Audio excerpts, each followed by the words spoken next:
왜 우리는 기꺼이 지옥에 뛰어드는가? 그 질문으로 시작했던 오징어 게임. 2021년 전 세계를 충격과 열광 속에 몰아넣었던 그 시리즈가 25년 시즌3로 대단원의 막을 내렸습니다. 넷플릭스에서 가장 성공한 시리즈인 오징어 게임은 전 세계 시청자들을 사로잡으며 한국에서도 수준 높은 시청자들의 기대와 애정 속에 그 여정을 마무리했습니다. 부족해 보였던 지점들조차 우리 문화에 대한 애정의 표현이라고 생각해 볼 수 있겠는데요. 이 드라마는 단순히 살아남은 자에 관한 이야기를 넘어서 사람으로 남는 사람에 대한 질문을 던집니다. 시즌2와 시즌3는 연결되는 이야기입니다. 총 60명의 참가자 1인당 6억 6천만 원의 상금으로 시작을 하죠. 총액은 396억. 이들은 이름 대신 하나의 숫자로 불립니다. 하지만 시즌1에서 살아남았던 유일한 참가자인 성기훈이 참가자가 아니라 저항자로 돌아오지만 그가 꿈꾼 반란은 실패로 끝납니다. 35명이 사망. 프론트맨은 모든 반란자를 제거하고 단 한 명 성기훈만을 살려둡니다. 기훈이 묻습니다. 왜 나만 살렸냐고. 작품의 뒷부분에서 프론트맨은 말없이 칼을 쥐어줍니다. 그리고 자신의 정체를 밝히죠. 이 칼 가지고 숙소로 돌아와서 너와 아이를 죽이려는 그 쓰레기들을 죽여.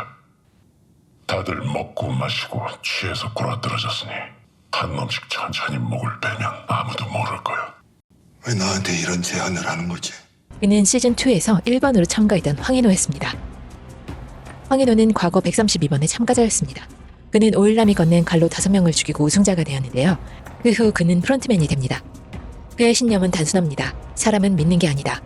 그 누구라도 자신과 같은 상황이 되면 같은 선택을 했을 거라고 생각합니다. 그는 자신의 살인을 정당화할 증거가 필요했고 그 증거를 성기훈에게서 얻고 싶어 했던 거죠. 성기훈은 이 게임의 참여 목적 자체가 이 게임을 끝내고 사람들이 더 이상 이런 지옥 같은 게임을 하지 않는 것이어서 그의 존재 자체는 프론트맨의 신념과 위배되는 것이었습니다. 너도 결국 나처럼 될 거야. 희망 같은 건 결국 배신을 한다는 의미로 칼을 쥐어주지만 성기훈은 프론트맨의 예상과 다른 선택을 합니다. 너가 나쁘냐? 아기를 지키겠다는 약속을 지켜내기 위해 스스로 탈락자가 되기로 합니다. 우승을 눈앞에 두고도 사람을 죽이지 않는 기훈. 그는 사람을 믿었습니다. 그의 마지막 한마디는 우리는 말이 아니야, 사람이야 였습니다. 그 순간 프론트맨의 얼굴에는 패배의 표정이 서려 있었습니다. 그것은 권력을 잃은 자의 얼굴이 아니라 스스로를 돌아본 인간의 표정이었습니다. 후에 성기훈이 마지막까지 살린 준이 222번의 아기를 동생 황준호에게 상금과 함께 맡기고 미국에 있는 기훈의 딸을 찾아가 성기훈의 유품과 그가 남긴 상금을 전달한 것은 기훈에 대한 존중과 애도를 그만의 방식으로 표했다고 생각합니다. 준호는 끝까지 섬에 도착하지 못했지만 포기하지 않았고 성기훈처럼 인간성을 지켜낸 인물이었습니다. 그리고 아이러니하게도 사람을 믿지 않았던 프론트맨은 자신과는 정반대의 선택을 한 이들에게 상금과 미래를 전달하는 자가 됩니다. 성기훈이 아기 대신 스스로를 희생한 장면은 프론트맨의 신념에 결정적인 균열을 일으켰고 그는 결국 그 믿음과는 정반대의 행동을 직접 수행합니다. 또 하나의 잊지 못할 장면으로 금자가 자신의 아들 용식을 죽인 장면인데요. 어떻게 이런 결정을 할 수 있었는지 처음엔 이해가 안 갔습니다. 옛날부터 나쁜 놈들한테 맞고 들어와도 자기 탓, 친한 친구한테 사기를 당해도 자기를 탓했던 착한 아이라고 말하죠. 그녀는 용식이가 살인을 하고 죄책감에 시달리며 살아갈 수 없다는 걸 알았습니다. 그래서 그 무게를 아들에게 지우지 않기 위해 차라리 그 죄를 짊어지지 못하도록 자신의 손으로 끝냈습니다. 그녀는 용식이의 인간성을 지키기 위해 스스로 괴물이 되었습니다. 그리고 그 행동에 사죄하듯 스스로 생을 마감하죠. 사실 그녀가 아들을 제 손으로 죽이고 바로 정신을 놓지 않았던 것은 준이와 아기를 끝까지 지켜야 한다는 마지막 사명감 때문이었을지도 모릅니다. 그녀 역시 마지막 순간까지 엄마였고 인간이었습니다. 오징어 게임은 끝났지만 어디선가 또 다른 게임이 시작되고 있었습니다. LA 어느 거리, 딱지 거리, 따기를 때리고 있습니다.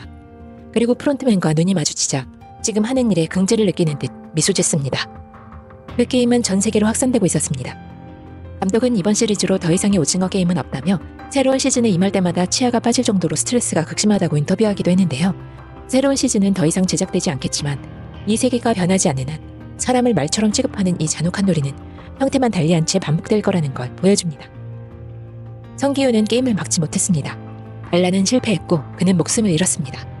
하지만 그가 마지막까지 지켜낸 선택의 의미는 누군가에게는 희망이 되었습니다. 그가 구한 건 단지 아기만이었다. 참가자들에게 자신의 모습을 투영하면서 저때 나라면 어떤 선택을 했을까 하고 한 번쯤 자신을 비춰보았을 우리에게도 요용한 물음을 남겼습니다.